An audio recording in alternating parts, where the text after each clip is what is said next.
Welcome, everybody, to our first and ever Hustle and Grind episode. We appreciate you guys joining us. I'm CammyP. We want to thank Stables Media for producing us or powering us.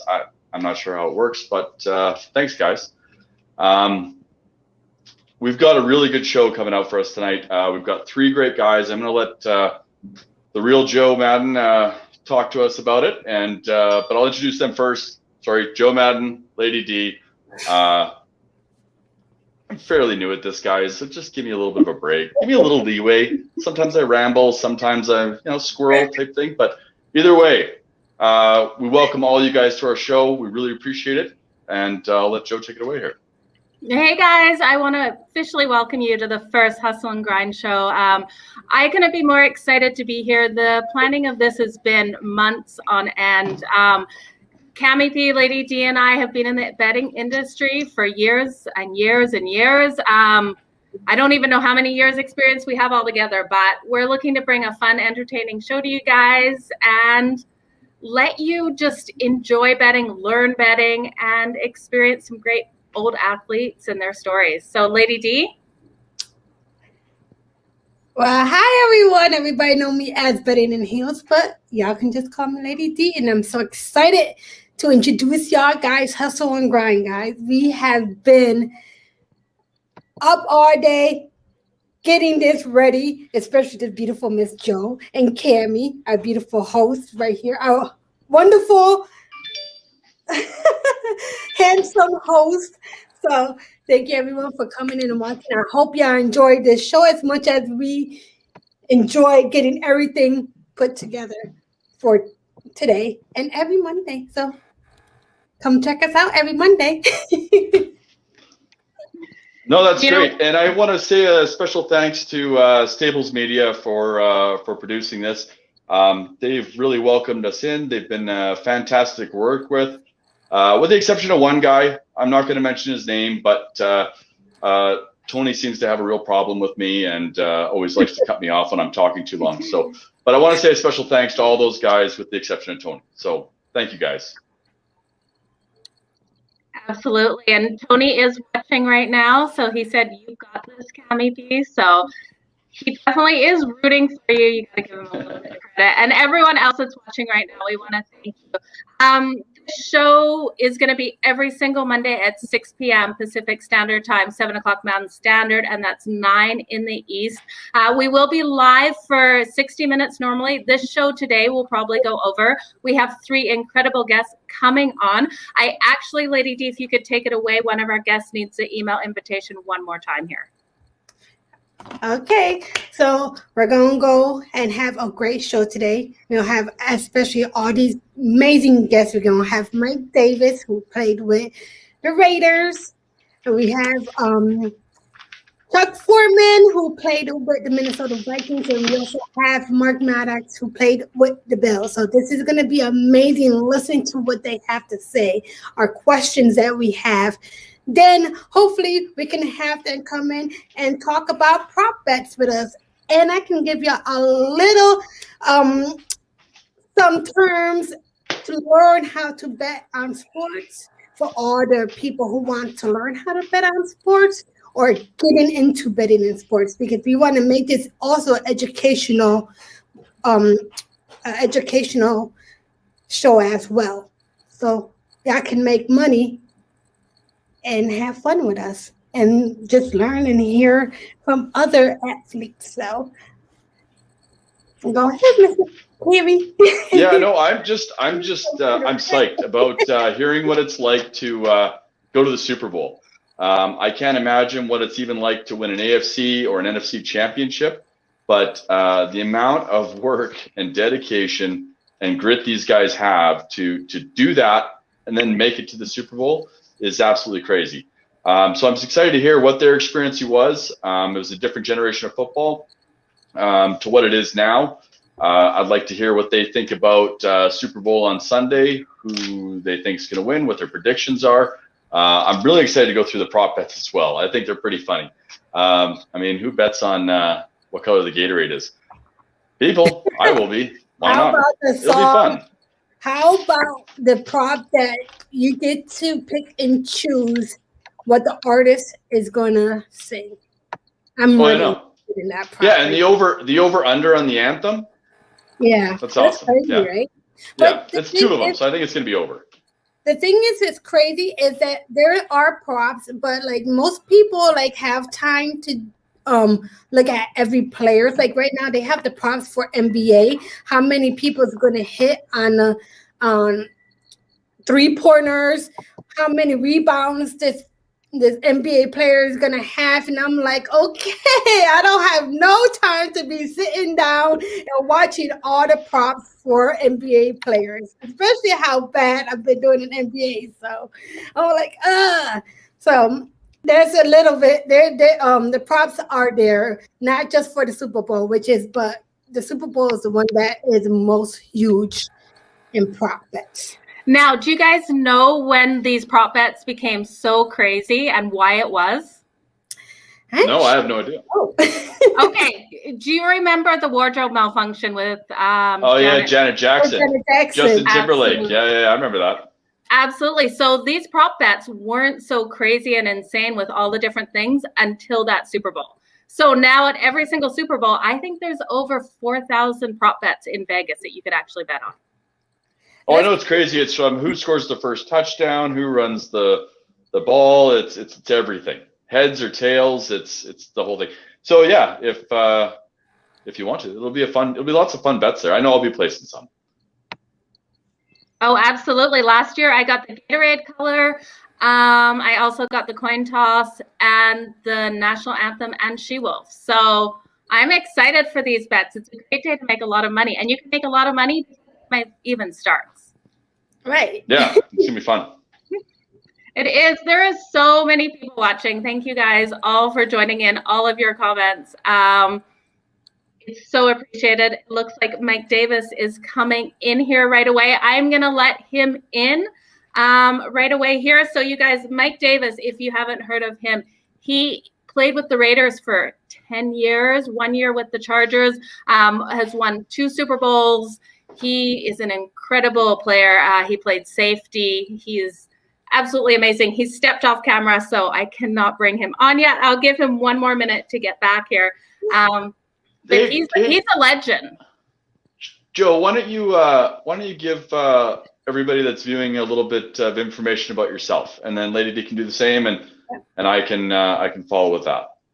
Oh, who wants to hear about me? Okay, so just your years of experience, what you're bringing to the table here. Okay, well, professionally, I've been sports betting for the last couple of years here. Personally, I have not been doing it since I was 4, like a lot of people have been.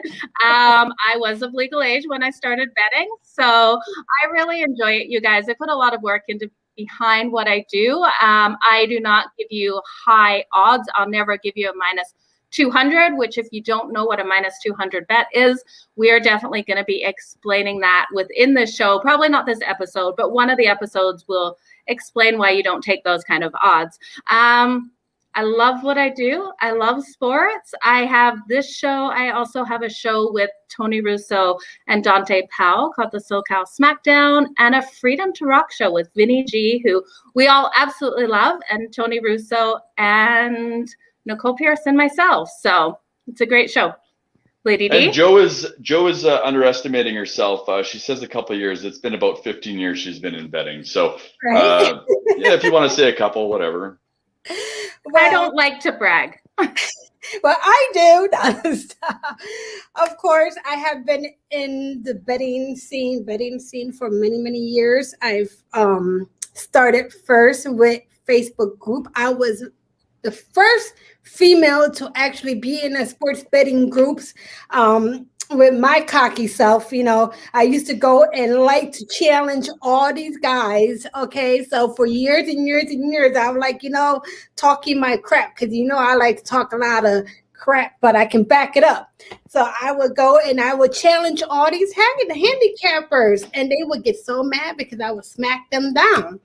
And they were like, "Oh, you're cheating. Where are you getting your picks from? Are you getting your picks from your husband?" And I'm like, "No, I do my own research. I've been doing this for long.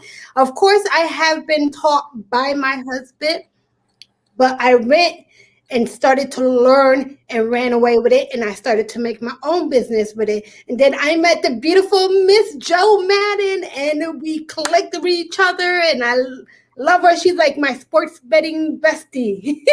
Absolutely. And now she introduced me to amazing people. She introduced me to Tony Russo, who's in the Stable Media's company, and I have now a show called That's Amore that's every Tuesday from 6 p.m. Pacific time, 6 p.m. is it? I think it's 7 Pacific time, 8 Mountain time, and with Tony Russo and Mike ex MLB pitcher from Houston Astros, Mike Gallo. And we have a great time. We don't talk about sports. We just talk about everything and anything. And we just have an amazing time. So you can check that out on there, on the Stables Media. And you can go and introduce yourself, Mr. Cam. Well, CammyP, I have not been in the business as long as these two lovely ladies. I've been in it about 8 years. So yeah, again, I wasn't 16 gambling away my parents' money or my paychecks and trying to live that way. But I did responsible gambling, and I've become pretty good at it. We, as a group, we've talked about it, and we're not about throwing out just random predictions. We do our analysis. We find out who's injured. We find out who's healthy. We find out everything we can about each team playing. And then we work together and we come up with our bets. So I rely on these ladies so much, and they've been so fantastic with that stuff. So we'll just keep that way. I don't really have too much to say about myself. You know, I'm just kind of here for. Actually, I have no idea why I'm here, but I'll do okay eventually. You're just an eye candy, Cammy. Apparently, yeah. Just here to fill a spot. Well, on that account, let's welcome Mike Davis to the show. Mike, how are you today? I'm doing wonderful. How are you three doing? Wonderful, Mike. Thanks for coming on. Hey, if I didn't, I think Joe would have assigned me to prison or something, so I had to show up. I would have just come. I would have sent Lady D to your house. She lives close to you. So I would have just given her the address and sent her right on over, Mike. Okay. Yeah. Joe had a plane ticket booked until they shut down the border. I'm like a ding dong. I like did you receive that? Well, I have some good news and maybe a little painful news to announce. Oh no. Joe just told me she became an avid Raider lover fan because of me. So I appreciate that, sweetie. Absolutely. You are the one and only reason why I will ever cheer for the Raiders is because of you. So yes, you were an absolute legend playing with them. Mike, she denounced the Chargers the other day because you were coming on. Right. She just said, "Hey, he's coming on. Fuck the Chargers. I'm out." She's not a Raiders fan now. She's a Raiders fan. I forgive her for that. The Chargers are a good team. I played for them for 1 year, but you know. The odds of me really going to their side is medium rare, you know, because you know, I spent what since 1972 when I first became a Raider fan, it was like, hey, I'm sold. And then when I got drafted by the Raiders, it was like, okay. Now I get a chance to play against these teams that I always grew up watching the Raiders play. So that was pretty good. And my very first AFC West game was against the San Diego Chargers. Really? Mm-hmm. I'm going to have to go back and watch that game. Well, that's fantastic. How many players can actually say that they got to play for their childhood team? Like, how many people get to say that? All right. Not very many. All right, Mad Dog Maddox. All right. How you doing, buddy? Hello, Maddox. How are you? Welcome to the show. Hey, we're all here. He's a mad dog, and I'm a mad dog. Absolutely. I was pleasantly surprised to find out that was both of your nicknames. Yeah. We got two mad dogs. So Mark played for the Buffalo Bills and the Arizona Cardinals. Most of his time was with the Buffalo Bills. He was drafted in, I believe, 91, linebacker, 4 Super Bowl appearances, I believe it was. And what can I say? Great, outstanding player. Mark, welcome to the show. Thank you. I'm getting a lot of feedback, so I'm kind of confused, but. Well, hopefully, maybe it's your earphones. Sometimes plugging them in and taking them back out will help. Most of his time was with the Buffalo Bills. He was drafted in, I believe, 91, linebacker, 4 Super Bowl appearances, I believe it was, and great, outstanding player. Mark, welcome to the show. Oh, thank you for having me. It's a pleasure being here. I'm getting a lot of feedback, so I'm kind of confused. But. We're definitely having technical difficulties. We are. I think your earphones are going to have to go back in because now we're getting lag on this end. Out will help. Uh-oh. I'm sorry. Well, He's had enough of you, Joe. He's like, no. I'm having a little trouble hearing you. Yeah, so we were having some feedback on Mark's end, so he's going to try to come back in, Mike. Okay. Wonderful. I'm sorry? It's coming in like I'm hearing static in every other word. I don't know, maybe there's something wrong with my computer or something. From everybody? I apologize for that. Let me see. All right, try now. Can you hear us now properly? I'm hearing you a little better. Yes. Okay. Yeah, it might just be your cable. Yeah, because I had terrible cable too. Tony's saying you just got rid of the mic, so it's all good. Okay. I'm sorry. Let me see. Let me check my server and all that stuff. Okay, go back to Mark, and I'll be right back. Okay. I apologize for that. Let me check my server. Oh, here it goes. You're back. I'm back. Can you hear now me? I can hear you fine. Can you hear us fine? Yeah, I hear you fine. I don't know if it was because with Facebook Live or how it works. I don't know if that's what was coming in. Okay. Oh, okay, so you must have had a Facebook page and the stream together, StreamYard together. I think so. And I'm like, wait a second. It's like da da da da da da da da da da da da. And I'm like, oh my gosh. Yeah, you know what? I blame Lady D. Sorry about that, man. I apologize. I apologize. Thanks, Lady D. Yeah, way to go. Way to go, Lady D. Yeah, but I did hear that Joe said now that she's because of Mike Davis, she's a Raiders fan. So my feelings got hurt just a little bit there. Yeah. You know. See? Okay, I'm from Rochester, New York. So I grew up watching the Bills. Okay. That's what I'm talking about. Yeah. Actually, I have to be honest, Mark. At heart, I am a full-blown Chargers fan. I'm still working on it. I'm still working on it. But because of Mike, I do have a little bit of love for the Raiders. Otherwise, there would be absolutely no love. As a Chargers fan, it's really hard to love those Raiders. Don't worry, I won't twist your arm. You know, I met Mike at a couple meetings here in Buffalo, or not in Buffalo, but in Arizona. And you want to talk about a class act and just one of the guys from, like, I'm one of the players that I respected the people who were there before me. Mm-hmm. Okay. And the game is because of Mike Davis, because of Chuck Forman, because of those guys gave me the opportunity to come in and play the game that I love. And I give all the respect and appreciation to him and his generation in what they did for the game of football.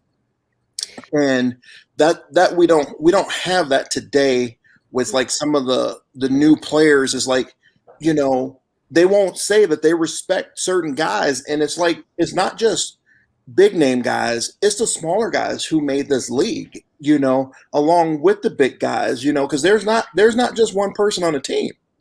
Exactly. But I have so much respect and admiration for Mike that, you know, I'm just happy to be on the show with him. No, it's I appreciate fantastic. I appreciate that. And I'm gonna take you guys to a little story to accentuate what he's saying. This was the off season of my rookie year, 1977. Gene Upshaw comes to my house totally unannounced, banging on my door, and I wake up from a sound sleep, and here he is. He says, "You coming with me? Pack a bag for 3 days." I said, "Wait a minute, what's going on, Gene? What's going on?" So, I long didn't get story short, we, Sorry. we get in his car, we go over to San Francisco to the Sheraton Brown Derby, and I see this huge sign says, "Welcome NFLPA 1977 Player Rep Convention." I'm like, wow, what's going on? So Gene takes me in, he sits me down, he explained himself. Gene at the time was the player rep and it was on the executive board. So after that, we meet for a couple of days. Now it's time for elections. So Gene was elected the president of the NFLPA at that particular time. So he said, since it's the off season and his first official act as president of the NFLPA, he's going to appoint me, Mike Davis, as his replacement as the player rep. Now, here it is. I'm brand new, 21 years old. I came into the league when I was 20. And here it is, I'm 21 years old. I'm surrounded by all these huge names and all these players. And they're looking at me like, what? So I puffed up and I said, "Thank you, Gene. I'll make sure your position that you handed down to me is in good hands." So the thing is, what he's talking about is we looked out for each other. It was the past, the present, and the future. And I took that seriously.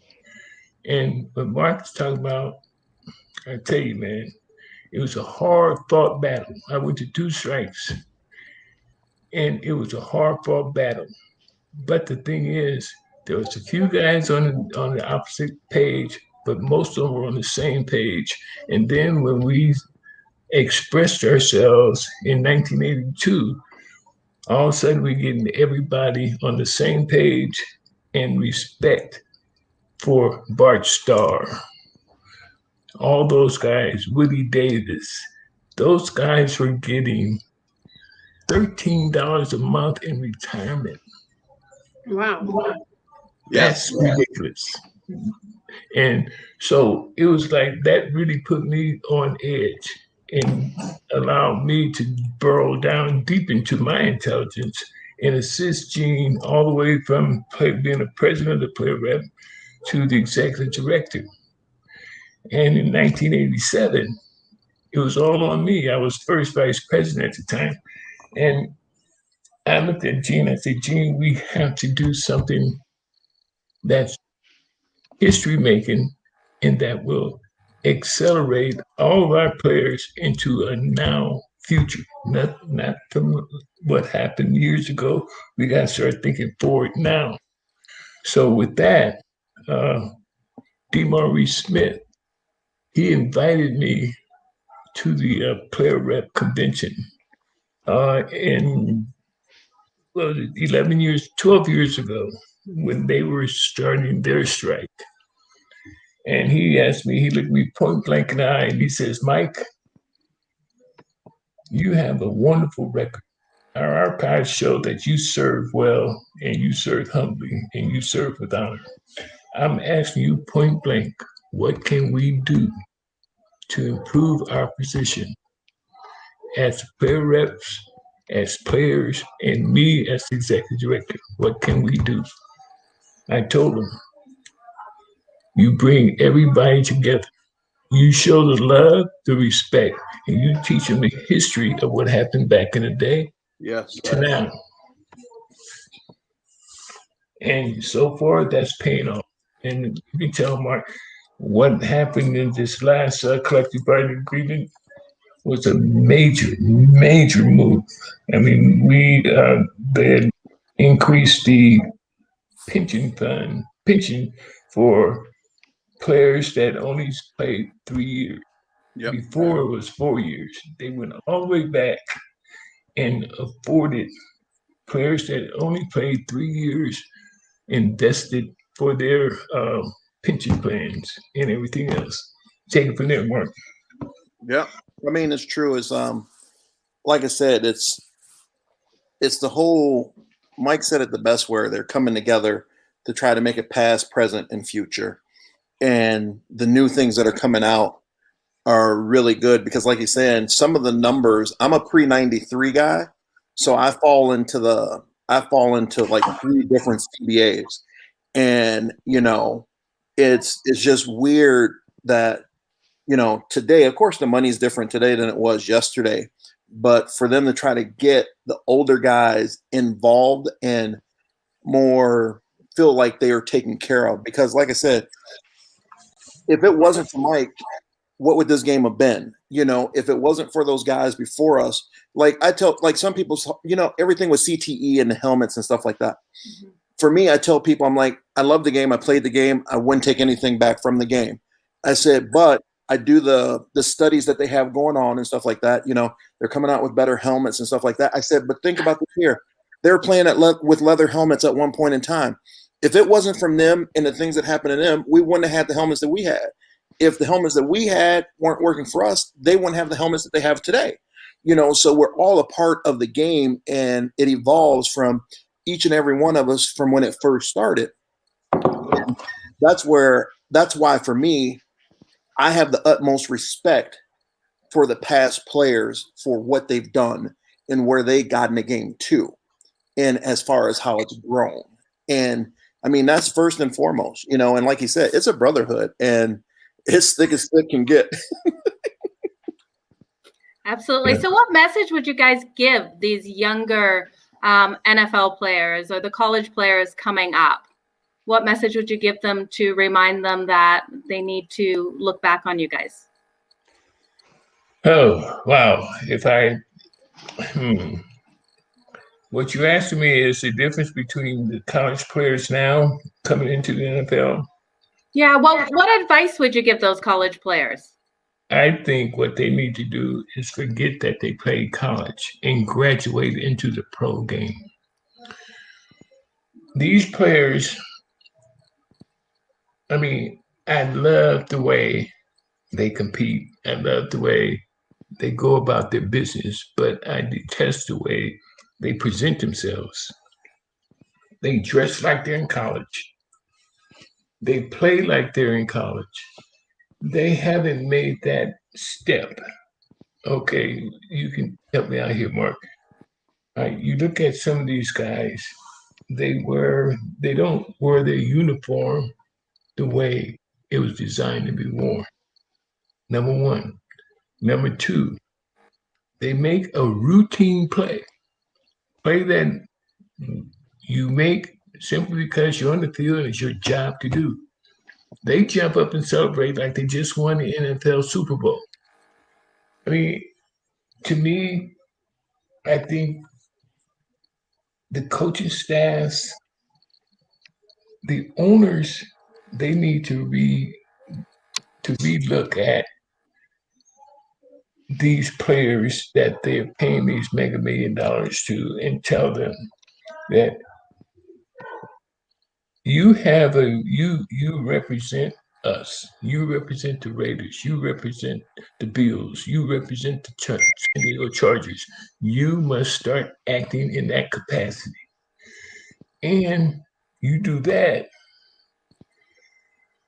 you become more of a mature person. You mature overnight simply because you have that thing that you must present yourself. In society, it's a shame what goes on in this society now with these players. I heard one guy say, and this was, where was that? I forget where it was at. He said, hey, they paid me too much money to cut me. Wow. It's a nice one. That's all the more reason why they're going to cut you, because you don't care. Then the next thing he says, I make too much money. How are they going to replace me? I said, well, with a swoop of a hand on a piece of paper, that's how they're gonna replace you. But that's just me personally how I feel about the players. Not all of them. You have some players that go out and play the game and play it well and play it the way we grew up playing it. Right. Yeah, well, So talent is one thing, but you can have talent, but if you have a bad attitude, at the end of the day, it's not going to work out for you. I mean, we've seen numerous NFL players cut or lose their positions because of their attitude and because of Right. what they do off the field, and they don't represent their team in a proper manner. And that just goes for any sort of business whatsoever. I mean, you're representing yourself. There's a certain level of image you have to have and class to promote, right? So if you're going to act like a child, then yeah, you might get some of those contracts pulled. Yeah. Might be as simple as that. Like the one thing I'll say with what Mike had said is that it's the one thing that I learned from when I came into the league. I had Daryl Talley, Shane Conlon, Carlton Bailey, Cornelius Bennett in the linebacker room with me. I had those guys, and they took me under their wing as a 9th round athlete, and they were all about team and how the team works together.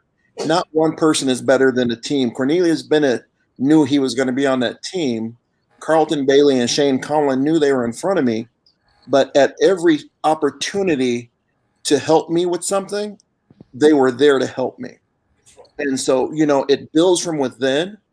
But the thing that I would say, when you go from college to a pro, I'm from a small program, so all I did was really observe and try to work to fit in and do my job. The biggest thing is it came from Marv Levy. And what Marv Levy would say is, in a game or any type of thing, act like you've been there before and you're going to go there again. So because you made a great play, it's a good play. Do it again. Don't have to celebrate every time. And I was watching the AFC Championship game, and I rewatched our game against the Chiefs back in '95. And I knew I always thought I was a good sportsman, but I watched that game, and it's like me and Daryl Talley had tackled Marcus Allen, and you see me reaching down to grab Marcus Allen's hand and pick him up. The same thing with Kimball Anders, reaching down to help him pick him up. Because that's what the game is about. We're going to compete against each other, but at the end of the day, we're still all brothers. Do what we can do, and it became more of, hey, I just tackled you. Get the ball again. I'm going to get you again. It wasn't anything. It was just one of those things. And I was like that in high school too. And my coaches said that, but I never really paid attention to it. But I think the main thing is just be humble.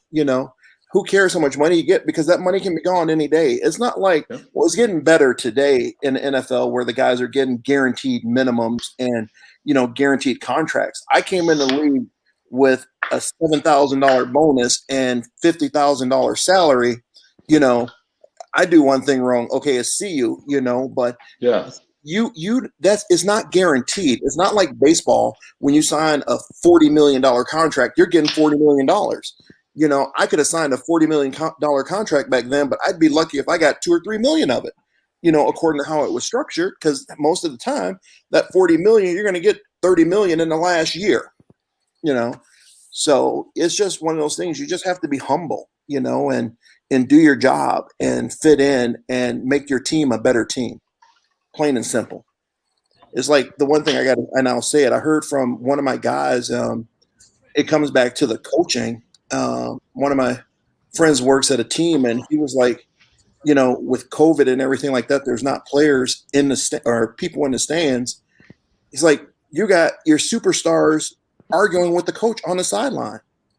I don't care who you are. What your coach says is right, no matter what you think. If he tells you to do something, you do it because that's our job. When I was with the Bills, I knew what Walt Corey was going to call because I knew how he thought. Even though I knew some of the calls that we were going to make were wrong, I never questioned him. I went and did my job because he is the person who's in charge, and that's what we do. But to argue with your coach on the sideline and disrespect them, I would say that's a no-go. Yeah. Team player. Yep. Right. Mhm. I agree to that. Absolutely. So it seems like Chuck Foreman's having a little bit of technical difficulties. So if we can get him in here soon, we're hoping to. But you guys, let's talk about winning the AFC championships. Yeah, I was just gonna say that. I'm excited to hear about this. Me too. Yes. Well, I'm gonna go before the old timer because I know his story is way better than mine. But I was fortunate. I actually went to my first year. I was on injured reserve, so I just watched that game. But watching that game, I think it might have been against the Raiders. And no, that was against Denver. The year before was against the Raiders. But when I went to the second one, and I was mainly on special teams, just the excitement from our fans and being at home and was just amazing. And and knowing that you're playing for that trip to the Super Bowl and, you're out there, you're doing everything you can, you're doing your job. But like my third year, I started, and it was so, it was just one of these things like I'm starting in a game before we go to the Super Bowl. I'm going up against one of my idols as a kid, Marcus Allen. Love the man. Okay. I grew up loving running backs, Chuck, OJ, just all those guys. And I'll tell you a story. When we played the Raiders in the Coliseum, it was my second year, and we were winning, and they put me in the fourth quarter, and I'm like, Eric Dickerson, Marcus Allen, two of my childhood idols on the sideline. Marcus Allen got the ball, and I tackled him, and I'm laying in the Coliseum on the ground going, I just tackled Marcus Allen. It's one of the greatest feelings in the world. You're your idol. And then after that, it's like, now I'm going to kick his ass. All the fanfare is gone now. I did what I wanted to do. But that's how it was in an AFC championship game. You're going against your idol, and you're one of the few in the world in that game. It's just one of the best feelings. And then winning and going to the Super Bowl is even more elevated just to be at that point, to know that you made it there. Regardless of the outcome, yes, you want to win, but the fuel for the fire, if you lose, how much it motivates you to work harder the next year, because you've been there, you tasted a little bit of it, but you didn't get all of it, so, but yeah, those games are absolutely, unbelievable just to be at that point, to be playing for that championship. Let me put it to you guys this way. Mark, you came in when there was 32 teams in the league, correct? Yes. Okay, I came in when there was 28. So you think 52 players per team. You think of every person in the world that want to fill that position you play. Yeah. So you belong, I belong. We belong. He tackled Marcus Allen. I covered James Lofton. We saw those guys as the best players in the league. But guess what? We're here to go against them, so that elevates us to the best players in the league. Yeah.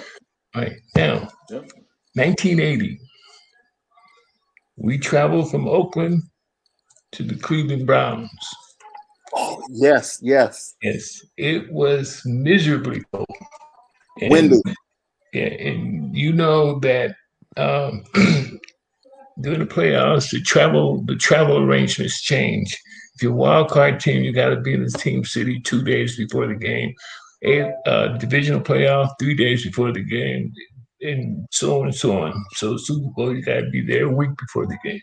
Mm-hmm. So here it is. Captain Hank. Captain Hank was our pilot from the time the Raiders started until probably 10 years after I retired. He flew this huge DC-10. Before we took off, he says, guys, there might be a little trouble on the other end, but Captain Hank got it. we took off. We circled. They closed the airport down, mind you. We circled around the airport 3 times. And Captain Hank, bing, bing, bing. Okay, man, we're going in. He came in, and everybody's clutching their seat handles and tents. Captain Hank came in, and we rode and got off, and everybody was like, "Hey, that was a regular landing. What are you talking about, Captain?"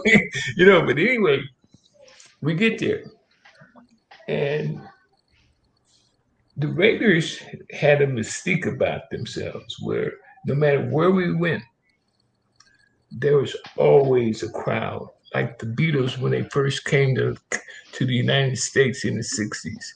Crowds everywhere. So we're traveling in, and we usually go through the airport to our bus and then take the bus to the hotel. We do that, but they come back and say, no, you guys have to go down to tarmac. The buses will meet you at the airplane. So we did that.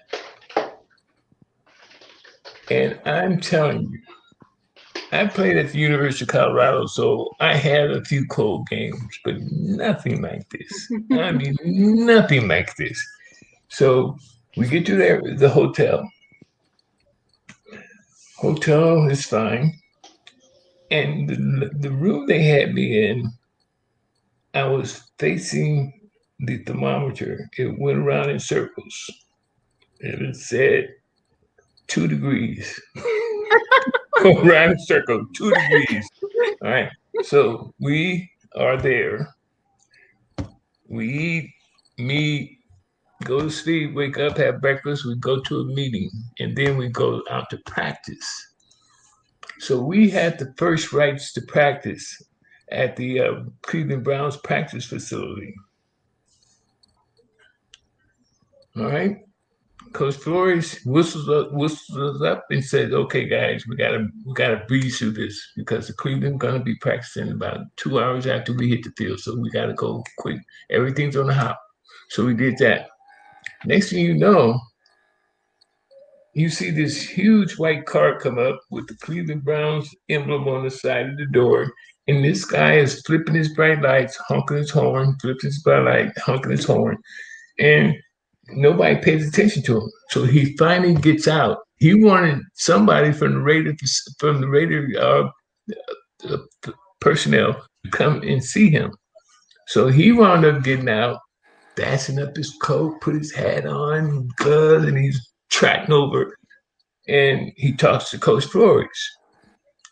So Coach Flores, okay, fine. After the guy left, Tom tweets his whistle, circled everybody up, and said, "Men, the Cleveland Browns think it's too cold to practice today." Now here it is, we're in their hometown, and we're going through practice, breezing through practice, and they say it's too cold for them to practice. I said, okay, we won that game. So now, here comes Sunday. And Sunday, the temperature gauge went from 0 to -10, back up to 2, back down. And I'm looking at this, I'm saying, my God, this is cold. So Lester Hayes, my roommate, he says, and we're about to, we just finished our second meeting to get on the bus to go to the stadium. So we go, and Lester says, "Hey, Mike, you think they're going to call the game?" I said, no way. All of a sudden, that is like E1of Hu. When they talk, everybody listens. So it went through the bus. Guys is talking about, yeah, they're going to call. Roselle's going to call the game. There's no way we can practice playing this. It's just too goddamn cold. So I'm like, I don't know. So we get to the stadium. And before we get to the stadium, it's another one of those tall thermometers going in circles, -4. I'm like, oh my God, this is too cold.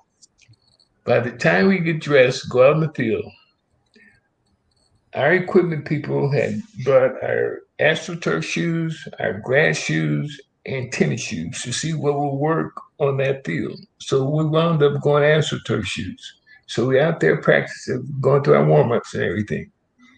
All of a sudden, the announcer says minus 15. And guys just stopped in their tracks and said, they're going to call the game. No sense in us going through this. We go back into the locker room, and everybody's just sitting in front of their locker, doing like this. Just doing like that, thinking, no game today. We're done. Tom Flores, Mr. Iceman, he comes up front, whistles everybody, and says, men, get it out of your minds. We got a job to do today. So get out there in the field. yeah. So we go out there, and I'm like, okay, that you're right. We have a job to do today. Let's earn it. So you go out there, and man, oh man, and you probably played in some of this kind of weather, Mark, because you guys had a good field.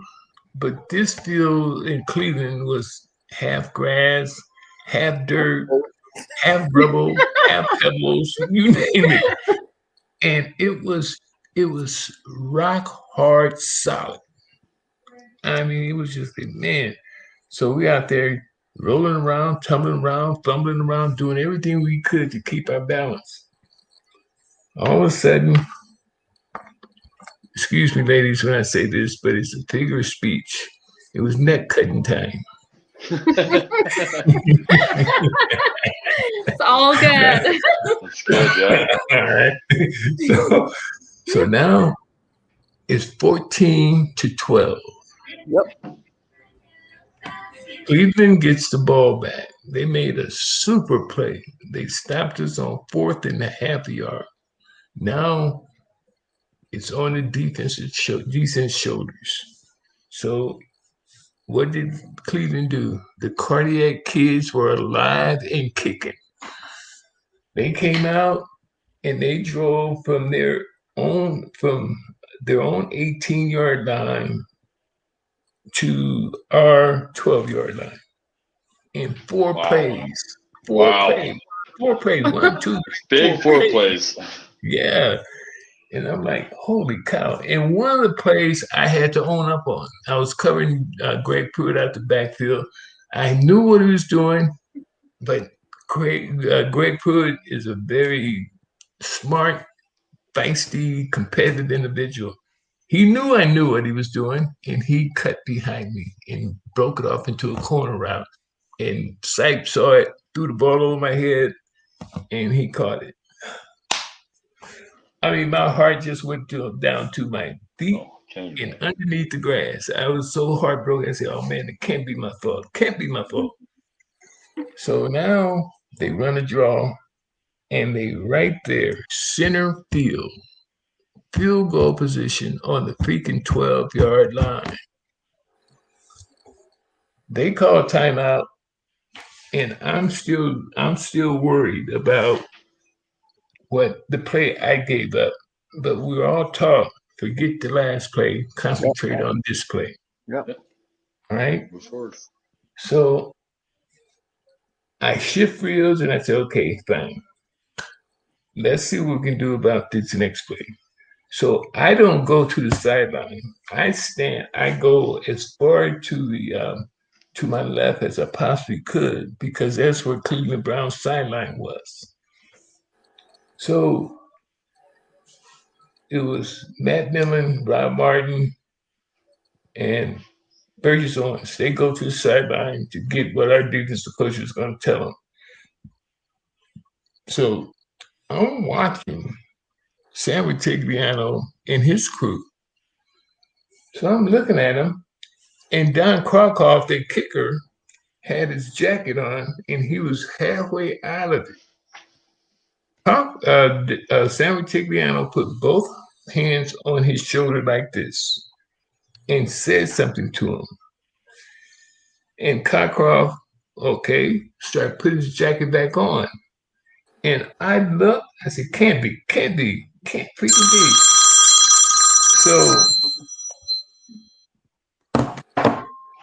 So I yell over to Ted Hendricks. I said, Ted, they're not gonna kick, they're gonna run a play. Ted said, oh, come on, Mike, you're crazy. I said, look. And he looked over there, saw Cockcroft going back into the sideline, and he started leaning in with sight. And Ted did like this. He got the attention of the sideline and said they're gonna run a play. And it seemed like everything went into slow motion. You could see our defense coordinator, Charlie Sumner, look up, and he called Matt Millenberg, gave him the play. Bronco Orange, cover 1. So right then and there, it was on our shoulders, square on our shoulders. We came from a 0-3 start to 11-5 finish. And it was because our offense was good, but it was mostly because of our defense. To never say that defense. So Cypher is well on the field. And I've never said this ever, but you guys are going to get it right now. Sack comes onto the field, they huddle up. When they broke the huddle, I eased out because I knew in my heart, I just knew it. They were going to come strong left, they're strong right, tight end on this side. So I'm watching them closely, and I saw where Ozzie Newsome gave Brian Sight the eye, and they nodded heads like that, and I said, okay, coming my way, I know it. So they line up in what's called a red right. The tight end, here's the offensive tackle here. The tight end was flexed about 3.5, 4 yards away from the tackle. And then the wide receiver here, wide receiver on the side, and 2 backs in the backfield. And it dawned on me, they ran this play twice before. In the first half, they ran it twice before. And each time they ran it, Ozzie Newsome did a curl. So what I didn't know but found out later, I take away the outside because I knew I had a linebacker coming this way because we're going to blitz to our right. And I knew Burgess Owens was going to be in the post looking for anything skinny or anything like a curl and a cross. So I played Ozzie outside about 2.5 steps. He releases off the ball, and he goes inside like I planned it, but I take a hesitant step because I'm thinking, shit, he might go out. He might have an option. He might go out. So I took a hesitant step. No, he kept going. He ran a skinny post, and I said, man, I knew what they're going to do. I knew they're going to go inside, but I never thought they were going to run a post. He, after a few years, when he decided to talk about it, he said he had 5 option routes on that play. Wow. Cross, post, curl, out, and a corner. So he decided to go post behind Burgess. Burgess, thank God, he slipped. He's backing up. He saw Ozzie make a move towards him, and he hit the brakes to go in the direction Ozzie was going. By that time, I recovered too, so I'm coming over the top of Burgess and Ozzie. Ozzie running out of the end zone room. So I come underneath, and boom, there's the ball right there. I caught it. Ozzie, you could hear him when he tried to make the play on me. I don't know what he said, but whatever he said was rated R. And he's got all this weight right there on the crook of my elbow, and the ball is there. And I'm like, oh man. So I twist like this, and I try and take a step, but I couldn't because of the surface was frozen. And I hit the ground head first, like fireworks went off. So afterwards, I'm looking around for anything yellow, no flags, but I'm groggy. And I hear Ozzy. You don't hear anything in the stands. It was quiet. I mean, it was when I made that play, everything went super silent. You couldn't hear. You could hear our people on our sideline. You could hear Ozzy, and I think Ozzy was like just cursing himself. So I'm like, hey, you win some, you lose some. The Cleveland Browns showed up and they played one hell of a game. But at the same time, it was like, okay, Ozzy, you got deep. Don't curse me. Don't curse. Don't curse the quarterback. Don't curse the situation. You just got freaking beat. And the thing is, with him, I got the photograph of that very play from Sports Illustrated. They sent me the play of the photo, real nice photo. Oh, here it is here.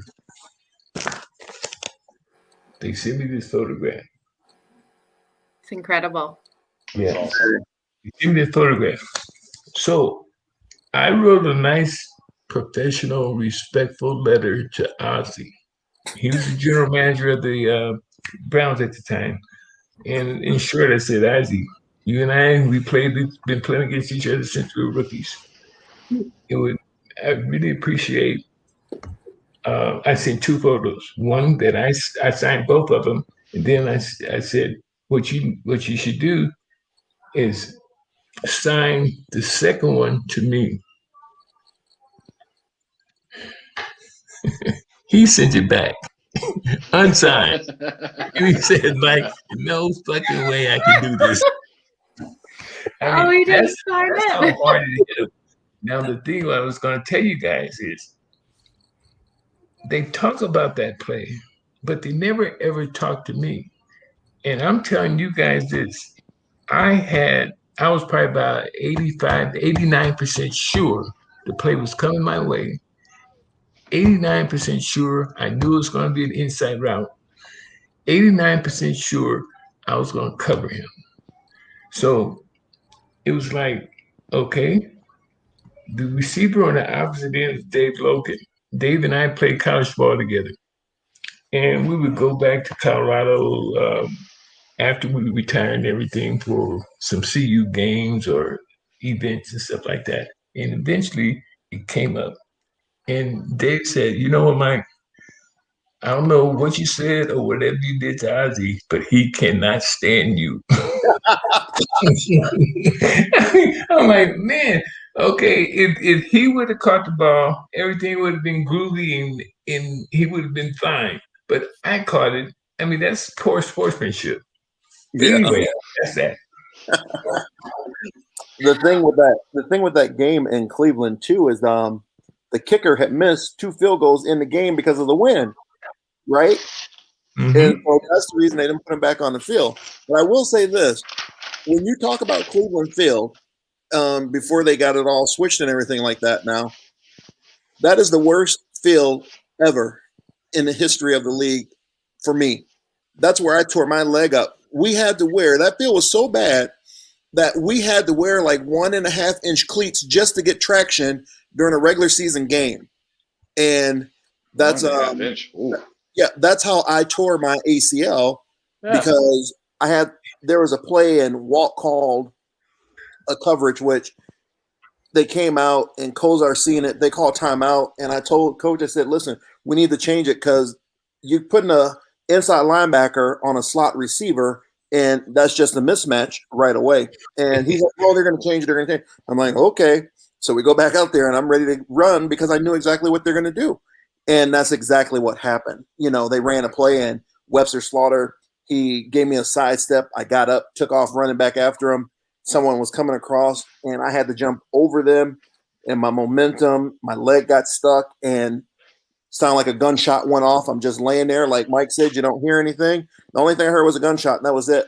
Trainers came out, and I said, I heard a gunshot, and they checked my leg, and they said, yeah, I think you messed your ACL up. Walked off the field, and that was it. But that was the worst field ever. So, You're right. You're right. They did humanity a favor when they tore it down. Yeah. There are some bad turf fields, like artificial turf when I was playing, really bad. Had the worst turf field, even like in Pittsburgh, because they had the baseball stadium. You have part of it up here and part below from where they had the pitcher's mounds and stuff like that. So you got like a bump on the field. No comparison to the Cleveland Browns. That was horrible. Absolutely horrible. Wow. I don't think you ever had a chance to play on the Astrodome surface, the Houston Astrodome. Yeah, we played it in '91. If you did, you would know it because you'd be like, oh, I still hurt from that. Yeah. I mean, that feels terrible, man. Wow. I mean, just want to it did like this. It did like this. It rippled. Man. That's awful. I just want to take a minute to remind you guys you're listening to Hustle and Grind, powered by Stables Media. And then I'll pass it over to Cam or Lady D, whoever has the next question. So I have a question that I've always wanted to know because I've been a huge fan of football and just the Super Bowl itself, just the atmosphere, like going out of the tunnel, going across your line, just the initial reaction on what you felt coming out of there is always been a question of mine. Yeah, you know, I know for me, always wanting to be a part of something big like that, be on a team like that. I was hoping we would have been announced, defense when I started, but we weren't. They announced the offense. But just coming out, the emotion is there before you get there, and you know where you're going and what you're doing. But once that game started, all that went out the window. You're just playing football now, and it's the biggest game, but do your job. That was what it was for me. It's like, you were excited and everything to be pumped up, like Michael Jackson sang in the Super Bowl. He did the halftime show in the Rose Bowl, and that was my first Super Bowl. And I was just like, it was cool to see his people in there, but at the same time, your mind is like, you got a job to do.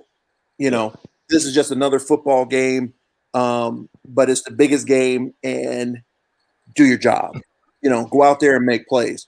So that's one thing. Like I would tell people, don't read too much into it. As far as a player going to the Super Bowl for the first time, don't read too much into all the hype, all the other stuff going. You're going to play a football game. You're going to do a job. Remember that. Focus on that. Enjoy the moment, but don't make it more than what it is. Do your job. When it's time to work, you work. Right. Exactly. Yeah. Mark, you got a point there. I played in two. And fortunately, we had exceptional leadership because two-thirds of the team that played in Super Bowl 11 was still on Super Bowl 15 team. So it was a combination of BS. Hey, you go out there, it's going to be the biggest game of your life. You're going to sit your grandson on the knee and you're going to tell him all about it. Then the other part was, hey, you got a job to do. You do the job. One play at a time. And then the third one was, have as much fun as you can, but when they kick off, kick ass. So Nice. So, Super Bowl 15. That's crazy. Were in New Orleans. New Orleans was just, It was electric. And Tom Flores, Al Davis, they knew that we had a serious partying team. Led by you? Yeah. Yeah. So good stories. Good stories then, is what you're saying. And we want to hear these stories, Mike. That's right. He says, Sunday, you guys go out there and have at it. Monday, you just have as much fun as you can. Tuesday, slow it down a little bit, because come Wednesday, we're going to practice. Come Thursday, we're going to practice. Come Sunday, we're going to play the game. Now, we had this favorite song that we would always play, Celebration by Kool and the Gang. Yes, that's right. Celebrate. Yeah. Yeah. And I mean, it was just like, celebration. Good Come on. times, come on. Yeah. You got it. And we played that song until Kool and the Gang got tired of it. I mean, we played that forever. Yeah. So now Super Bowl 18 rolls around. And it was like I knew we had one hell of a team. It was nothing anybody could do. I don't care from day one of the NFL to now. There's nothing anybody could do to beat us because we were that good and we're that confident. So we played the Washington Redskins October. And we go into their stadium. We're down 6 of our starters, 6. And then we lost Cliff Branch in the second quarter to a hamstring, and we lost one other guy. So we're down 8 guys, and we're playing the Washington Redskins head up. They wound up beating us by like 2 or 3 points. But man, oh man, they left a bad feeling in my mind because they came pointing in our face, came from their sideline pointing at us. You guys ain't shit. You think you're the best areas in the league, the best areas in the NFL. You guys ain't shit. You don't know what the hell it is. We the new breed. You guys get lost. I mean, they were talking all that stuff. And I'm saying, this is not professional. Do you? I mean, it really bugged me. Now, I have my own playlist.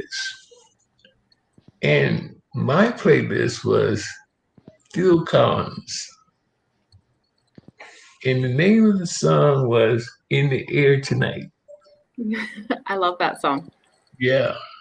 And I played that from our divisional playoff game against the Pittsburgh Steelers and our AFC Championship game against the Seattle Seahawks, and I doubled it up. I told the equipment guy, play it at least 3 times after each song. Play it.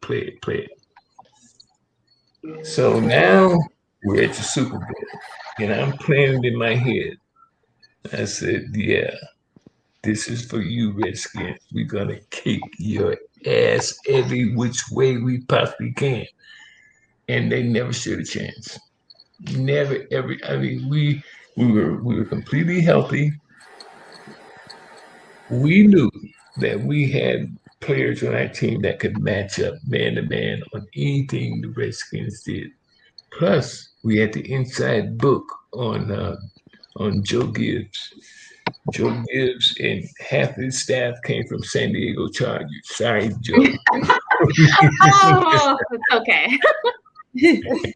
I love you. Only for you. Only for you. All right. So it's like I knew what Joe would call in certain plays because he had a similar team, not quite as athletic as the San Diego Chargers, but he had a team that was almost as athletic as the Chargers. And I knew what he would do in certain situations. Not only did I know, half the guys on the team knew And our defensive coordinator definitely knew. So that's why we got the best of them. I love that. Lady D, do you have a question? I know there's a question at the bottom of the screen. We can answer that after yours. Oh no, we can go with all the guests, all the comments. Just answer the questions. Just keep it in because I'm just love listening to all the stories from these awesome guys. Hey, this is Amy. Okay, Amy Gibbons. I started doing trivia during the pandemic in bingo to raise funds for my nonprofit. I actually met Amy in that by doing that, and so we become friends, throughout the year. And so I want to say this question: the thing with the Super Bowl halftime show, I think it really helps, both teams, because when you go in, halftime is now extended. It's not as short as it normally is. Not what that does is it gives you more preparation time to correct mistakes. It gives you more time to see what you did wrong and how you can correct it, and how to plan for what you did well and how they're going to try to come out and correct how they can do better against what you did with them. So it gives you that extra time for preparation, okay? Because your halftime preparation is where you win games and lose games. Mm-hmm. If you go in and make the right adjustments, halftime adjustments are so critical in a game, because if you're doing well, you got to know when you go in at halftime, that other team is going to say, this is where we messed up. How do we correct, or how do we do this better against that defense, that offense, blah, blah, blah, blah. And so they're making that correction. You, as an offense or defense, you have to say, this is where we were successful. How are they now going to try to overcome what we did there to keep them, guessing? So that extra time is so important. But not only that, just getting that extra rest on your body before you go back there makes it even, makes you even better, because you're a little bit more rejuvenated, where your body gets to recover some before you have to go back out. So I think it's really, productive to have that extra time during halftime.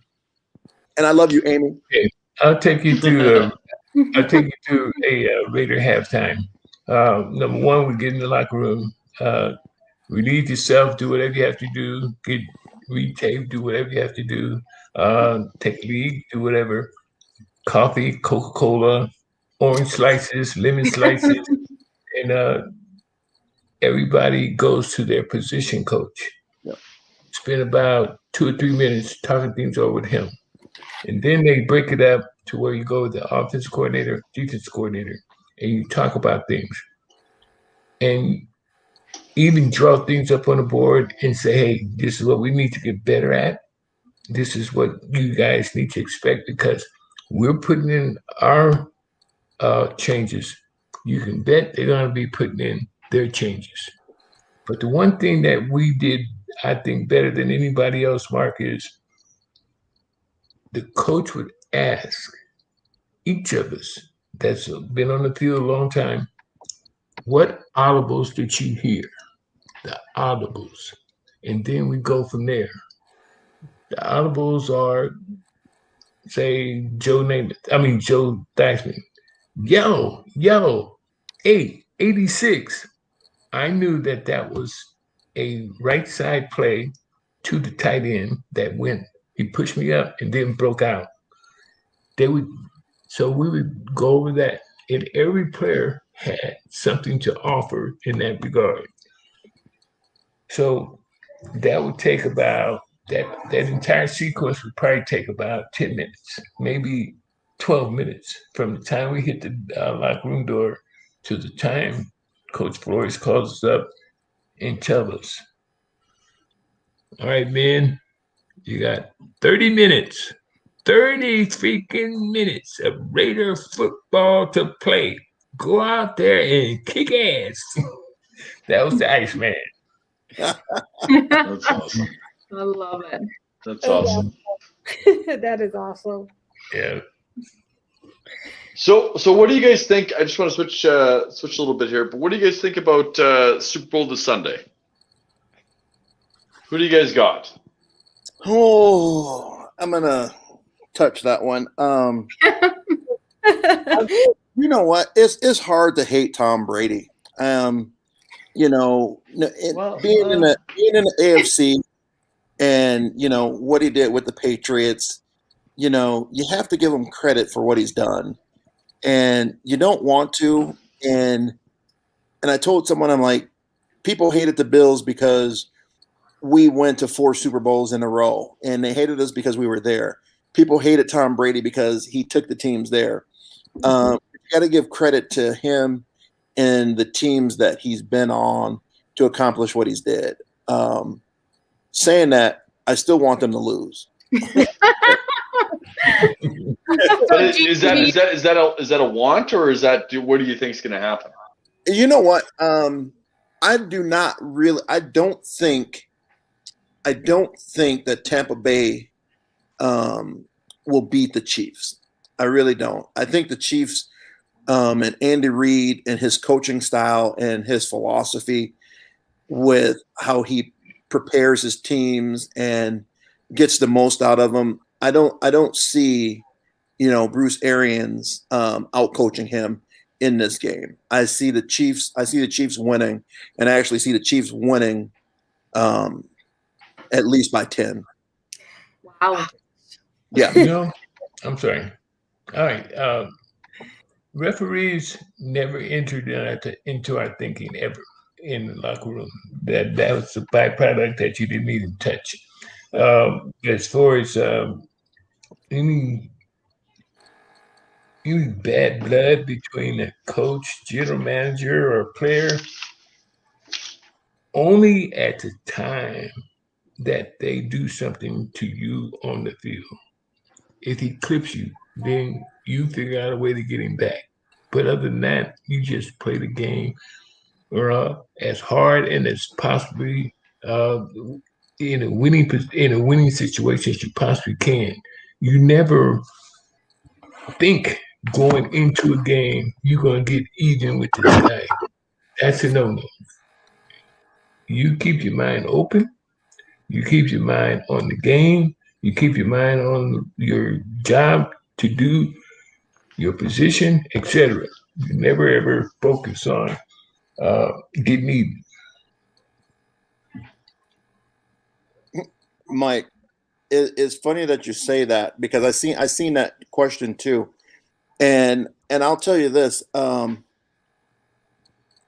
you may have had someone on your team that you may have had a disagreement with or something like that, but it comes and it goes. Like in any family, you will argue with your brother, your sister, your mom, your dad, your cousin, and next thing you know, you're still family. Because I'll tell you this, I got in a fight and I forgot who it was, and it's on YouTube, and I ripped his helmet off and I threw the helmet at his head. Okay. That's not I'm being serious. And I was pissed. It was because I just came back from my knee surgery, and he had tried to cut me in practice. And so I'm like, no, so you get heated. Yeah, but there was one, it's in the Shout magazine, and I take the guy, and I am literally on top of him, and his helmet is facing me while he's face down, yelling, "I will kill you," trying to rip his head off. Okay. Yeah, I would have been shoulder to shoulder with you on that. Yeah. But you know what? After that, it's over and done with. So yeah, no. I had someone ask me about, did you ever circle anyone on the schedule or any player that you wanted to go against? I'm like, every week there was a circle on the schedule because it was circling the team that we were playing and the guy that I was playing across from, because that's who I was going to beat every week. Take his number.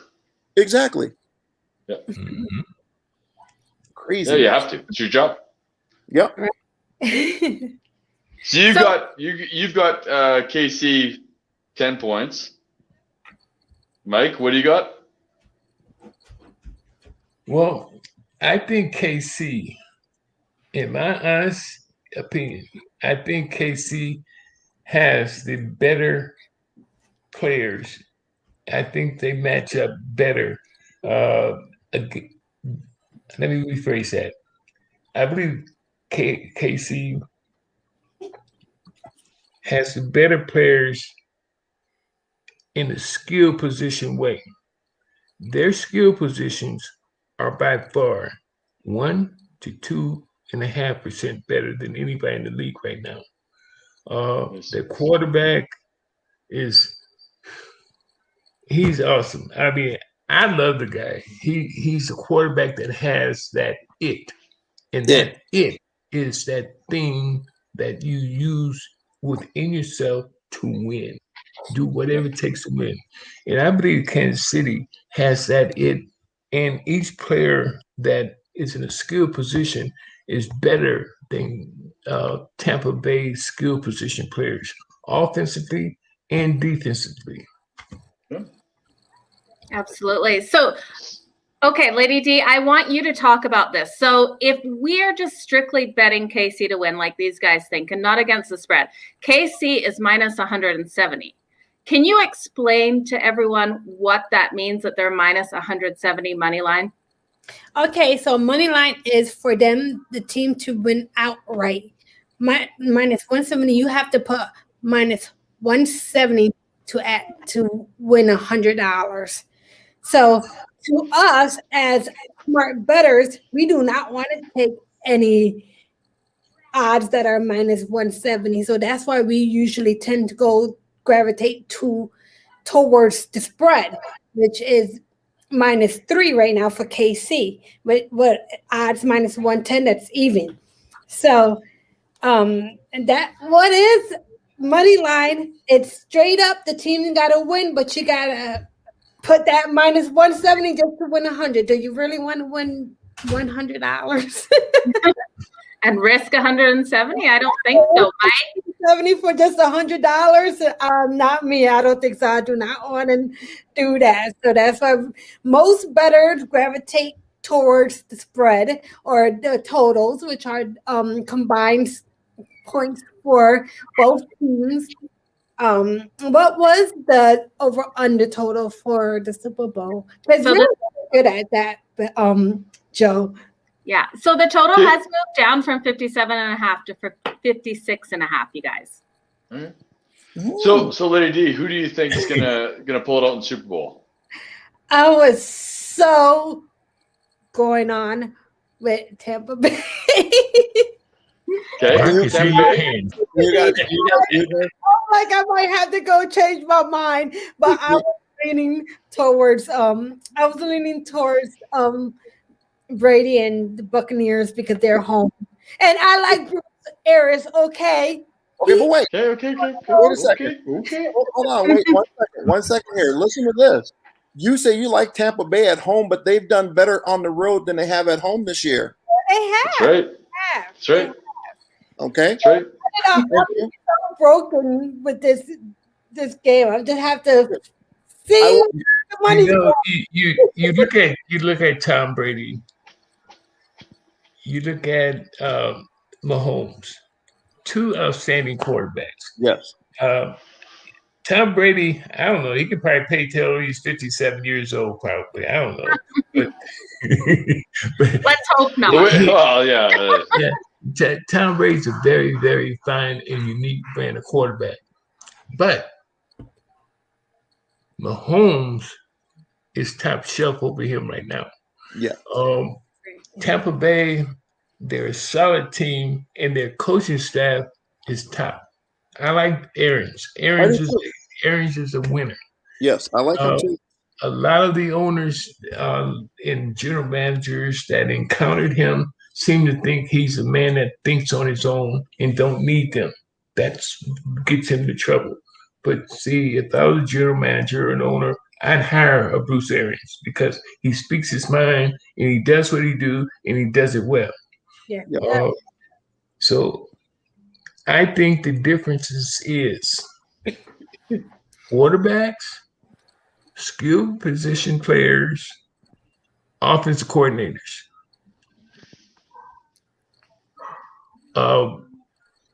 What's his name? Eric Bieniemy. Yes. This guy, he's ready to be a head coach 10 years ago. he is the epitome of being looked over. Yeah. He put in all the offenses that he played for, or that he was coaching in the last 4 or 5 years. This guy is perfect for any one game or any 16 games. Now we get to the Super Bowl. It's a 1-game season. It's a new season and a 1-game season. Yep. And trust me, Eric Bieniemy will win it. I hear you there, and I agree with you with Eric Bieniemy. But I do want to say this about the game. Okay, if it's the end of the game and it's a close game, whoever has the ball last is going to win. I agree with you there. You can't stop either quarterback. You're right. I agree with you there. And this is I have a theory. I'm sorry, Mark. I have a theory. Every time somebody scores a touchdown before second half, I'm like, they're going to win. Yeah, you can't. Oh my God. Those two teams or those two quarterbacks, you want to give them the ball with less than 20 seconds on the clock. You give them the ball with more than 20 seconds and a timeout or two, you're done because they can move the ball. And that's the one thing, like I tried to explain to people this year about the Bills. The thing, I love the Bills. I love their play style, but you can't play a half of football without running the football. You just can't do it. Yeah. You know, and a lot of people talked about the Bills not having a running game. They had, to me, I thought they had a running game, but it wasn't utilized properly. When they ran sweeps, counters, and traps, they were very productive. Okay, and powers, very productive when they pulled linemen. But when they just ran zone plays or stretch plays or any type of base blocking up front, they weren't as strong in that suit. Okay, unless they were playing against like with New England, when New England went with a nickel package, which was absolutely crazy because you just ran at the nickel back and he wasn't blocking anyone or he wasn't getting in the way of anyone. And so they had like 250 yards that game. But when you can't control the clock, you can't win the game. Yeah. And you're right, Mark. Whichever this quarterback has the ball at the end will win because neither one of them are going to have a bad game. Nope. Absolutely. And that's why I'm writing the props +3 because I think it's going to be a tight game. And, you know, if it comes down to that field goal for KC winning by 2 points, I could see it happening. But you guys, I know Lady D wants to explain prop bets to everyone. And then also we want to like rapid fire some prop bets here. We're going to put them up on the screen. And if we can all just quickly give our answers, I will try to take notes and we'll see out of the 5 of us who actually wins the prop bets. What do you think? Sound good? That sounds good. Okay, Lady D, you go ahead and you can explain what a prop bet is. We have a question that's what is a prop bet?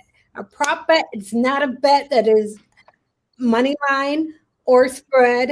You may want to drink.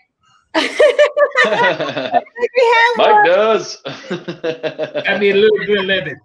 Not a boy. But mostly props bets are player props. Who's going to be the first team to make a touchdown, to the coin toss, to the music, the anthem, the national anthem you can do. It's so many prop bets that's for the Super Bowl, but it's just not just for the Super Bowl. It can be for all the other sports as well, like for basketball players. You can do how many players going to do a rebound, how many players can throw, how many players going to do three point. You see, I don't like to dabble in all that. I don't have time to be looking at each freaking player's stats. Okay, I just want to go and see how the teams are playing, where the injuries are, how the matchup is, where the money is going to.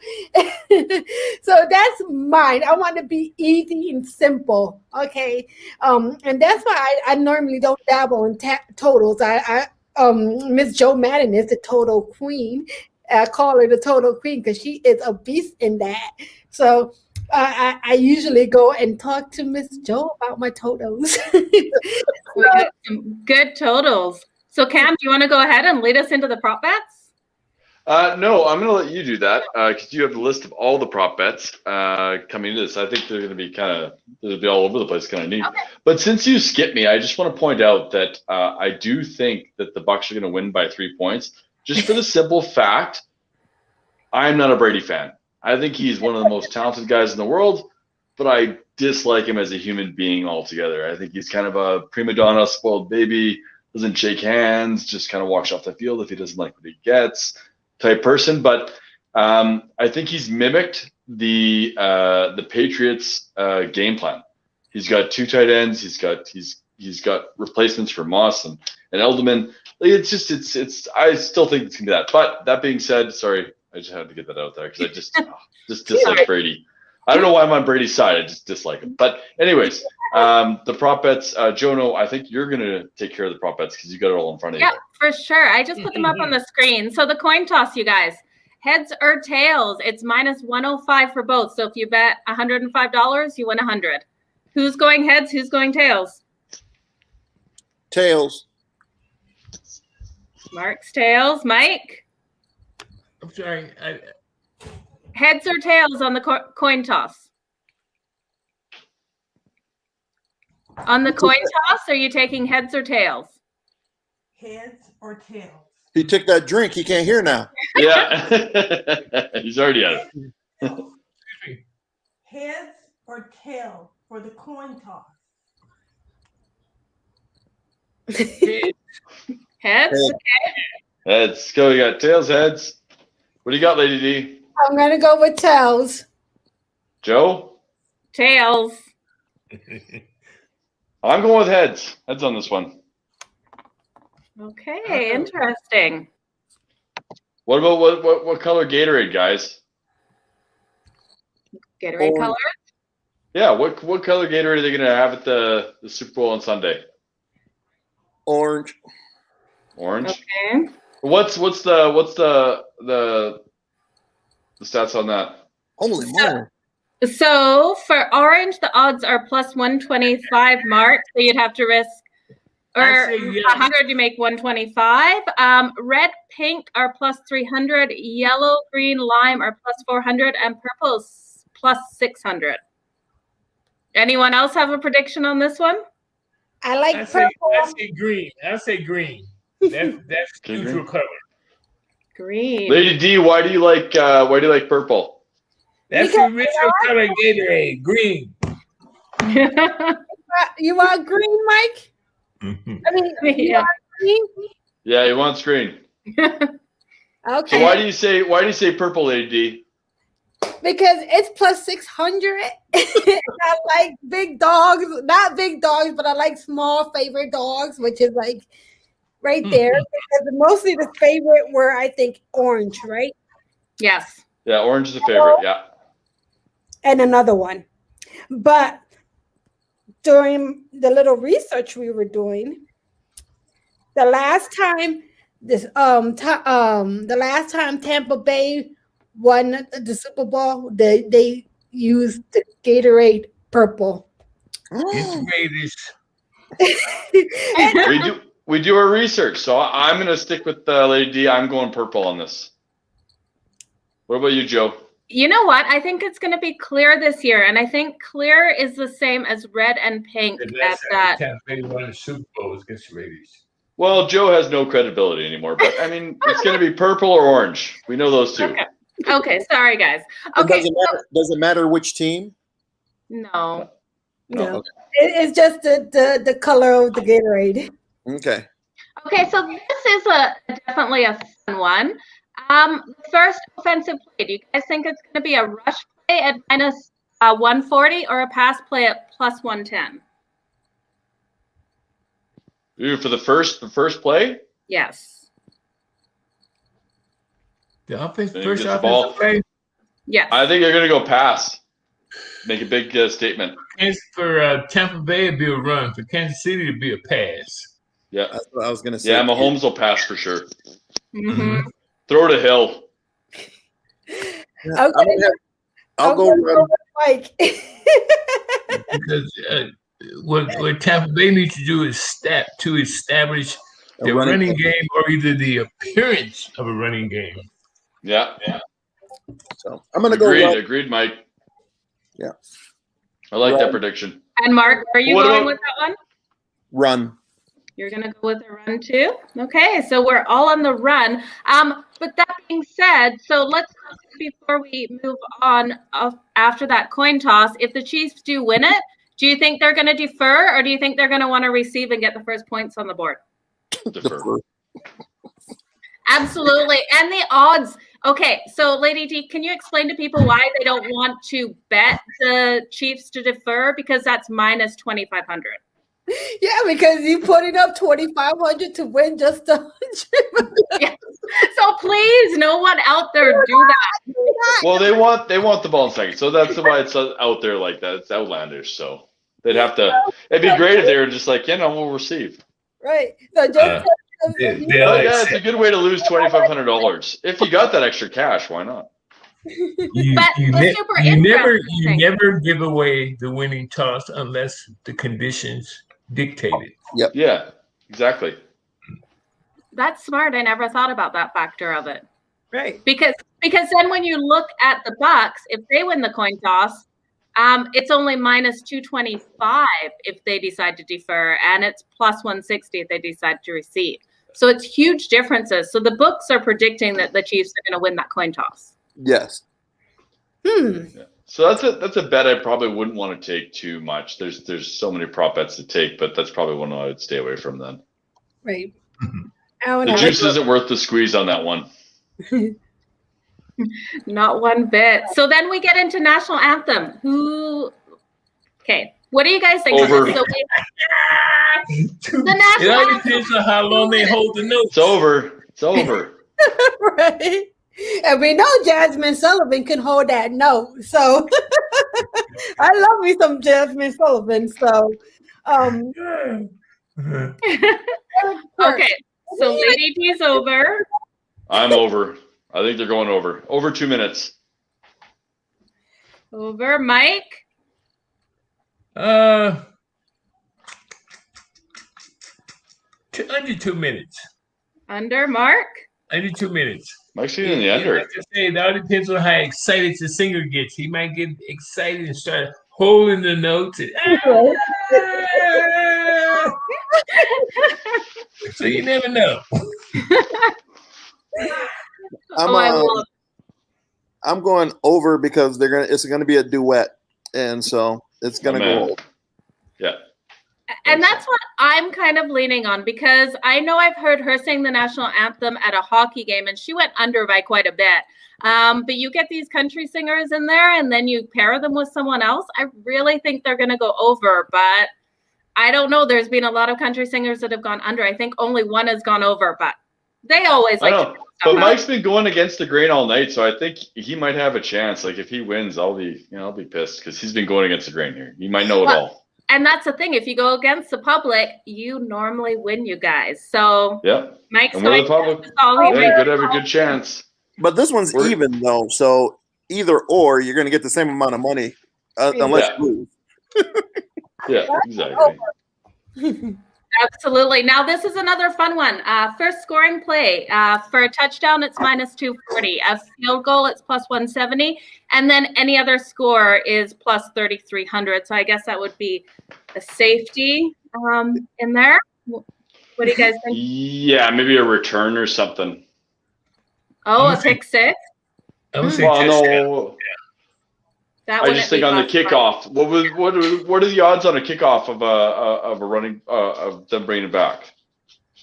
I'm not sure the odds on that one. It's got to be a high one. But anyways, that's what it'd be. But wouldn't that still be now? Are they talking about like a regular touchdown, like a running passing touchdown, or like you said, if it's a kickoff return for a touchdown? I think it's just the first touchdown. So it could be a return. Right, but it could be special teams returning the ball, and that's a touchdown. So that's why I said there's a lot of different ways to go with that. That wouldn't be considered an other. Correct. Yeah. Yeah. I think so. So what do you guys think? Touchdown, field goal? I think if Tampa Bay gets it, it's Evans. If it's Tampa Bay, it's Evans. If it's KC, it's Hill. Okay. What about you guys? Touchdown. Touchdown? Touchdown. Either way, I see this game being a middle to high 30-point game. Either way, that's what I see. So Nice. touchdown be apropos in my mind. Okay, I don't like high favorites, so I'm supposed to go for the field goal. Lady P is going on the field goal. I love it. Nice. I like it. I'm going That's a good probability of that. Lady D, I agree because Kansas City is going to, I believe they're going to win and they're going to defer. Tampa Bay is going to get the ball and they're not going to score. They're going to kick a field goal. So I said field goal. And I like that. Okay. Very good. Very good odds of that. during the season, Mhm. like most of the teams were just starting with the field goal. I'm like, what the heck are y'all doing? Can we just field goals don't win the games? So yeah, I'm going with the field goal because both teams going to step it up. This is going to be a great Super Bowl, actually. Absolutely. Yeah, I think it's gonna be a lot of fun. Now, did you guys hear there is actually COVID bets this year? So you can go into Sportsbook and you can place a bet on if there will be masks on anyone in the commercials. You can place a bet on how many people are going to miss the game because of COVID. You can place a bet on It's crazy.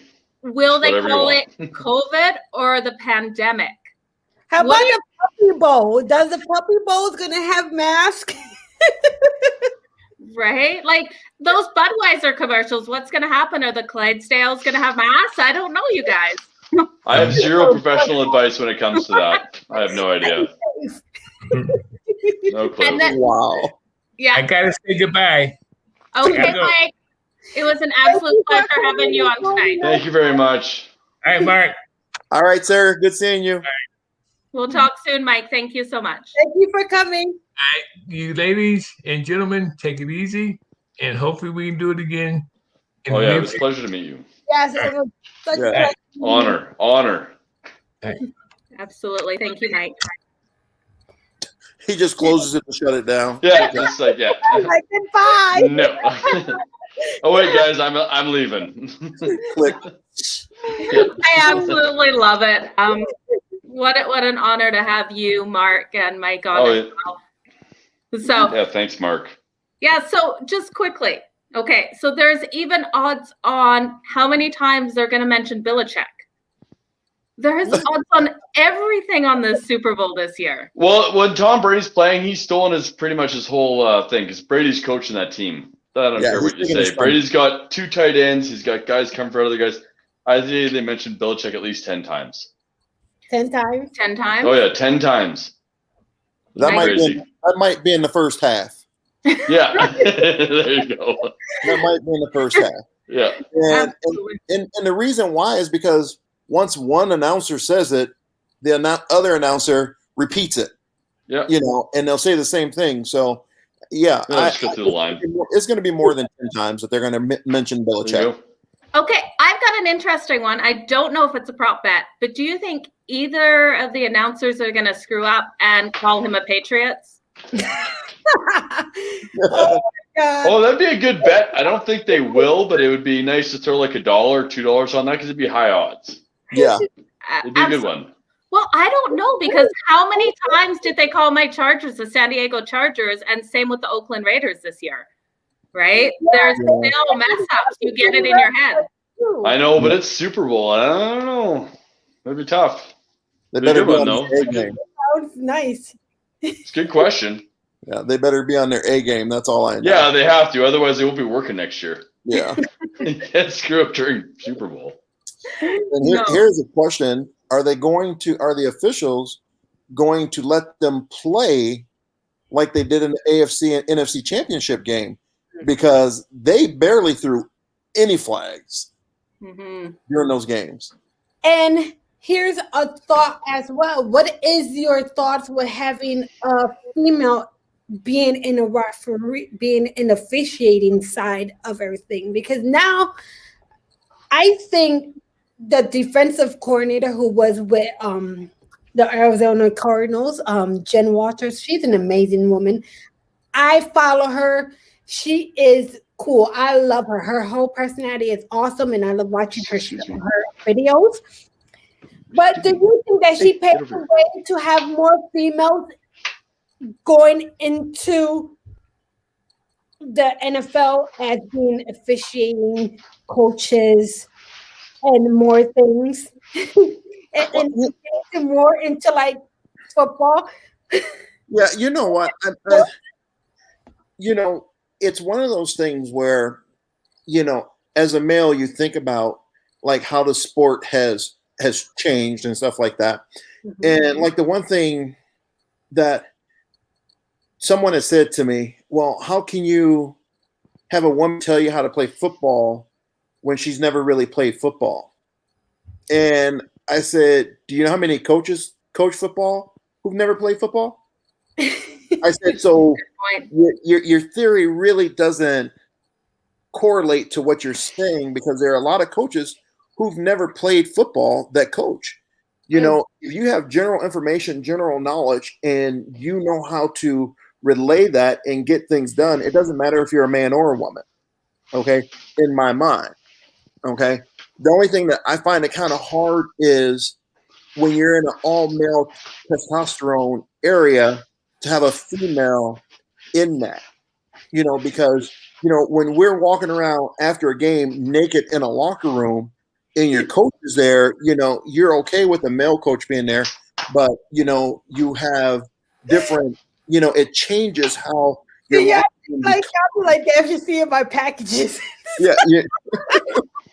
So check this out.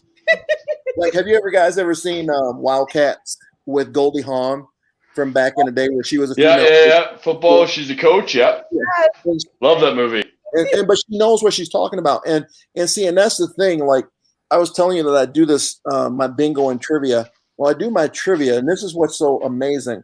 I do my trivia with the Bills Mafia babes. Okay. The women in the Bills Mafia babes know more about football than some of the guys that I know. Okay. And like we have discussions and we talk about the game, because I'll put a post in there and, they'll ask questions and stuff like that. And I just give them my opinion. But when you hear some of the stuff that they say, it's like they know more than the guys in this other room who are talking about this or talking about that. And I'm like, that guy's an idiot. That's what I mean? In football, I'm like, she gonna blow your brains a lot of, because when Jo talks and she spit that facts about football, I'm like, that's the girl you gotta go to. She knows all the facts in football. Yeah. And I mean, that's what it is. It's like, it doesn't matter. Like I said, like bringing it into the game, male, female, it's great because it opens that door. Okay. But like I said, for me, being comfortable in the locker room is different. You teaching me and telling me and knowing this, completely respectful and would appreciate that, because any good player will appreciate a coach who makes them better. As a high school football coach, my goal was I would take a kid who was a bad athlete and make him an okay athlete. I'll make an okay athlete, a good athlete, a good athlete, a great athlete, a great athlete, a superior athlete, and a superior athlete, an elite athlete. Okay. That was my whole goal. They were going to improve and get better at something under me. And that's what any coach should do for anyone, is make what they do better somehow, some way. And so yeah, you gotta give them progression for sure. Exactly. And so that's why I said it doesn't matter if it's a male or a female coaching. Nope. And with the officials, it's great too, because it gets more females on the field in the game and involved in the game, But it's like the arena football, the lingerie league remember back in the days we had the long. Oh yeah, that was it was still pretty fun to watch. I'm not gonna lie. I'm sorry. I think they still have it. I think they still. I think they do, and I'm a big fan of it. It's on the American channels though. I love it. And so, but you know what? But the thing about it is like, you really wish that it was not sexualized for the sport and what they're doing. Right. You know, and I mean, or some real good, like what the guys wear. You know what I mean? They right. put the full uniform on and just go beat each other. Like, Yeah. you know how much, like these they freaking big. I mean, like they're not like yeah. they just go tackle female like bam, and I'll be like, ooh, that must have hurt. I love it.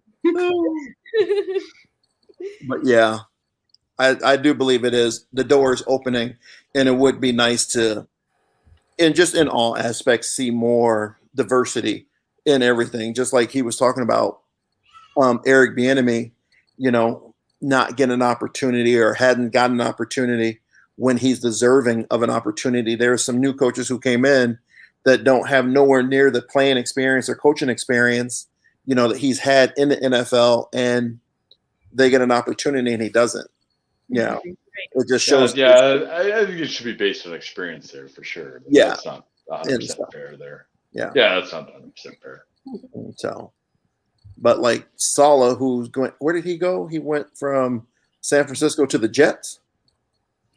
I believe so. Yeah. And the good thing about him is I appreciate that because I'm from Northern Michigan, a Division II school. He actually went to Northern Michigan as a small school. He didn't play football there or anything like that, but he represents NMU, so go Wildcats. Go Wildcats. I like it. Now, I know Cam had some thoughts on the GOAT. Cam, did you want to talk about that a little bit? Yeah, let's go into the finish up the show. Yeah, we'll do it real quick. I know we're running along and everything, but I just, you know, the GOAT, the greatest of all time, and it's everyone's saying Brady, but there's so many different genres of football that's been played from the 60s, 70s, 80s, 90s, 2000s on to now. And there's so many, just like hockey and every other sport, there's so many protections in the league for quarterbacks or star players, things like that. So what I have an issue with them saying, you know, Brady's a GOAT, and I think he's very talented, and I'm not a fan of him. I think we've gone through this. But I think some of the quarterbacks from the 60s, 70s, 80s, 90s that didn't have the same rules in place for them could have potentially, if they did have those rules in place for them, done maybe as well or in the realm of kind of Brady if they had those rules, because there's some tough quarterbacks. They got hammered, they got beat, they got, stomped in the mud, stomped in the snow, things like that. Whereas now, if that ball's in a forward motion, back off. Before it's, go in hard.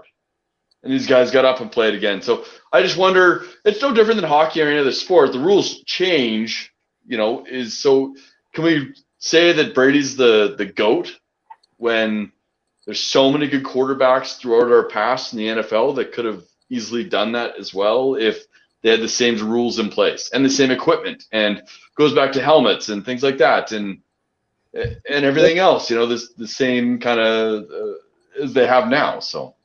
All right, let me how many have you guys seen? There's a meme of it's Tom Brady and I believe George Blandis. I think I've seen it. And trying to think. They're side by side, and it shows what George Blandis looks like. Okay, old, weathered, and beat up at 40 years of age, and it shows what Brady looks like. That was then. This is now. The comparison of the two. But what you're saying is so true. If you think back, I think maybe 12, 15 years ago, okay, it might be 20 years ago. Look at how many 4,000 yards passers we had in the league. might have been 2 or 3 as compared to 12 to 15 this year. Okay, so yeah, you're exactly right. The league has changed to make it a quarterback or easier on quarterbacks and stuff like that. I had one hit on Drew Bledsoe where I almost broke his back. Okay, and it was a clean hit. It wouldn't have been called, but if you would have caught it from the side, it could have been called. In one game, I hit Aikman, and it might have been a little late, but it would have been called. And do I think that he's gotten some favoritism from officials and stuff like that? Like, a lot of people don't like Cam Newton, okay? I've watched Cam Newton get absolutely blasted after shots, not a flag thrown. No. I watched the same thing with Brady. They throw a flag. Same thing with Rodgers. They throw a flag. You know, but because Cam is a bigger guy, they're like, he can take it. No, he can't. He's a quarterback just like the other one. Should be calling the same, no matter what. Thing. But I do agree with you that it was a lot harder to play in the 60s than it is to play in 2010 and 2020. Okay? If the quarterbacks back then, their numbers and comparison, you know, look at all the games that were outside during those years, and look at the weather, look at the conditions. So many different, The first Super Bowl was called the Snow Bowl or the Ice Bowl because it was so cold and the ground was, you know, how many games have we had in an Ice Bowl for a Super Bowl? You're not getting a Super Bowl in Buffalo. You're not getting a Super Bowl. You know, the only reason you get it in Minnesota is because they got a dome, okay, or they had the dome. I don't know what they have now. But you're not going to get it in Green Bay. You're not going to get it in Chicago because people don't want to see it and they want to make money. Okay. So it's going to be in Tampa Bay. It's going to be in Arizona. It's going to be in California. It's going to be in Las Vegas. It's going to be in those areas where they can generate income. And guess what the players can do? They can go and play and have a blast, throwing the ball 50, 60 yards, not worrying about the wind, taking it 3 feet to the right or 3 feet to the left. You know, so the conditions are completely different. You know, and the officiating is completely different. That's why I said, are they going to let them play like they did in the AFC Championship game where they weren't throwing flags when there's extra physical contact, you know, kind of like in the old days. But now, you know, what are they going to do in the Super Bowl? Are they going to do the same thing? You know, I hope that if they're not going to throw, they let them play and be physical with each other. You know, it's going to make for a great game. But hopefully they don't impact the game by making calls just because you got a hand slap on someone. Yeah, no, exactly. Like I watched I'm a big Green Bay fan. Oh yeah, and I'm Wisconsin. And there you go. I'm a huge Green Bay fan. I watched I don't know. I thought there was some missed calls on that game. To be honest with you, you know, like they're calling Green Bay for grabbing his undershirt, and that is a penalty. But then if you look downfield, you know, Tampa Bay's grabbing Green Bay's offensive line by the neck and stop him from hitting Brady from behind, and they're not even calling that. So I don't know. I think sometimes the officiating is a little biased based on what we want to watch or sell. So I mean, I'm a huge Green Bay fan, but I know Green Bay and KC isn't going to bring the draw that the Bucks and KC are. So do you think or the Bills and Green Bay are? Like, that's not going to be a big draw compared to KC, Mahomes, Brady. Like, that is a storyline right there. You know, that is Mahomes and Brady, and they're already starting. You know, they got a meme out there with a big goat and a little goat, and one's named Mahomes, the other one's Brady. And it's like, okay, neither of you guys I really think are goats, to be honest with you. Like, I think there's more talented people that have been out there playing the game. But it's just like, there's one thing after another. It's going to be a big seller. It's going to make everybody a lot of money, both teams, the NFL, everything next weekend. It's going to make a huge amount of money for those guys. And I don't think it would have made as much if it was Green Bay and KC or the Bills and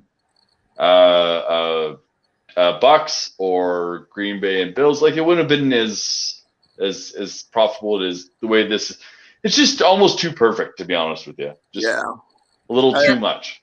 But you can't forget about the Bills Mafia. They will make it more than what it is. I'm telling you right now. I cannot see the next season, man. Cause I'm telling you. I can't wait. I'd like to see it. If you look at just the the outpouring of support. Like I said, I started a nonprofit a couple years ago, and I ordered some Bills hoodies. And in order to get rid of, I got screwed on one order, so I ended up paying double for these hoodies. And I'm like, I wanted to sell them, but I couldn't sell these hoodies because, they cost too much. I got $50 invested into them. If I ship them, there's going to be another $10 in there. So to sell them, you're not going to make anything for the nonprofit. So I'm like, how can I make some money off of these hoodies? Hey, let's do bingo. Have like 15 people play bingo. We make $150. So we're up. When we ship it, we put in $70 profit into the nonprofit. So that's awesome. Pretty good. And so that's really good. I started this with the Bills groups. Okay. I have met so many more Bills fans doing this. And like the Bills Mafia babes, I'm the only guy on the page with like 9,000 women. Okay. So, lucky guy. So you're doing okay, actually. I don't really feel bad for you at all. No.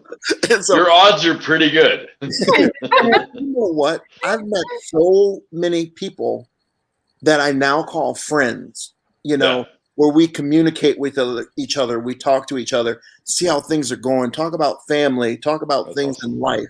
And, a couple of the people here in Arizona with my nonprofit, we handed out 40 blessing bags. 2 of them came with me. We went driving around looking for homeless people, giving them blessing bags. That's fantastic. Yeah, exactly. And so it's like that group, though, is just so amazing, that we even created our own group called Bills Mafia Nation, which we're setting up to become a giving group where we're going to try to raise funds every month and do something in different communities throughout where these people are. So we're going to look for people in Buffalo, in Rochester. We got people in Florida. We got people in Virginia. We got people in Pennsylvania. We got people in Texas that I've just met through all this stuff. And they travel well. When the Bills came here, they had a tailgate outside the stadium about 2 miles away from the stadium. And there's like 300 some plus people there. And I'm like going in a big open field. A lot of fans for Bills out here in Arizona. I have like 5 or 6 neighbors who got Bills flags. Yeah. But I'm like, yeah. Lady D, you're in Arizona. Lady D, you're in Arizona also? I am in Arizona right now. But I was raised and born in Rochester, New York. So I have most of my friends are back home in the East in Rochester. So, so make sure you send Joe your non-profit info so we can promote that and try and get some more for you guys. Okay. Yeah. I think that's fantastic. So I would love to. I think Joe would too. Lady D would too. So send that over to us so we can try and get some more for you. Yeah, we're doing good things. And so that's but like I said, the main thing is, and if you just hear the stories from the people that I met, how much during this pandemic has helped everyone cope with just different things that are going on in life. It's amazing the impact that we have on each other. Yeah, it's huge. Absolutely. Absolutely. Well, great. We'd love to promote it. So send it over to us. We definitely would. So let us know what you're doing this Super Bowl, where people can reach out to you if they want to. We're definitely going to put your links below if you can send them over to me. But let everyone know. Perfect. It would be great. Okay, Joe, do you want to close out or Lady or? Okay, just wanted to close this out. We're going to wrap things up here for the Hustle and Grind. And I just wanted to thank our amazing guest we had, Mr. Mark Maddox. Thank you for coming and hanging out with us and talking about memory, props, and everything. And also Mike Davis, thank you for joining us as well. I guess Chuck had some difficulties that he couldn't hang out with us, but I hope we get him in the future. And we also want to give a big thanks to Stables Media for powering us and giving us this opportunity to voice our opinions and have amazing guests out here. And we also want to thank all the viewers out there watching us, because trust me, we're going to have amazing shows every Monday at 6 p.m. Well, Pacific time. Pacific. And 7 Mountain, because I'm in Arizona and we're the same time zone. So right now, And if we ever have Mark back on the show, we have to like really instill the fact that whether it's Pacific or Mountain Time or Eastern Time zone. I always get messed like Eastern time. Just kidding. No, you know what? And what's so funny is that I'm like, I knew it, and I said, "Oh yeah, they're an hour behind us," and I'm like, "Okay, so 6:15, 7:15." But my mind, I've been so busy because I've been doing some Super Bowl squares for the nonprofit. Oh my God! Don't ever do it online. It consumes all your time. You get a message, you get a ding, you get another ding, you get another ding. Your phone's going off because you got a payment. You're getting all these notifications, and I have nonstop. Like I've done 300 squares brackets, and I had one buddy help me with one, and we filled all 3. I put it up Saturday, and he put the other one up Saturday in the group. I put one up on my personal page. Sunday, my computer is like my girlfriend because it's always in my lap. I like where your head's at. I like where your head's at. That's nice. And I'm just like, from when I get up to when it's just absolutely madness that I fill 2 100 brackets up in a day and not even a day and a half. Oh, it's a lot. But then you got to enter all that in. Who paid? Got to go here, find this. Got to go to Venmo. Got to go to PayPal. Go to Cash App. Got to go to my merchant account. Right. You need an assistant. I know. That's awesome. Might be Lady D since she's in Arizona. I know. She's volunteering to help. Just call me. Okay, awesome. Everyone, also look below. If you're looking for a sports book, let's not forget about, if you're in Canada area, you can go check out VIPbets.com and use promo code HNG. And if you're in the States, and this book has been amazing. I love this book. I have been vouching for this book. It is Rager Attack. You need to get at them by their email to create an account, but please use promo HNG. And let's have fun betting on our sports, on these props, because they have many props on in the sports book. So I just want to say, anybody want to say any last words? Just guys, if you're gonna bet responsibly, okay? Don't do too much. And there should be the gambling anonymous number scrolling through too. Well, I think that's excessive. I think if we just say, I bet responsibly. I don't spend my paycheck on a bet. I bet very little. So it's just I'm more of a parlay kind of guy. So I do responsible bets that don't cost me a lot of money. And absolutely, but just be responsible with the guys. Don't spend the mortgage on it, okay? Yeah, I never bent the rent check on the Cowboys. It never hit. No. Okay, you guys, I want to thank you so very much. Mark, I want to thank you. Mike, thanks, Mark. It's been a pleasure to meet you. Honor to meet you. It's been awesome. Hope to have you on again. Thank you, everyone. Hey, are you looking for a sports podcast that's more than the stats and the rankings that you already saw on your pop-up notifications? Are you looking for a feel-good story that will motivate you? Do you ever wonder what happened to your favorite athletes after they retired? If you answered yes, then I have good news. Hey, my name is Kayla Branham, and I'm inviting you to listen to the Legacy After the Locker Room podcast. You can find it on all your favorite podcast platforms, or you can watch the live stream on Stables Media on Facebook every Saturday at 2 p.m. Eastern, 1 p.m. Central. I'm committed to creating hope and possibility through sports, and I challenge you to live your legacy. Again, Legacy After the Locker Room, every Saturday at 2 p.m. Eastern, 1 p.m. Central, Stables Media on Facebook.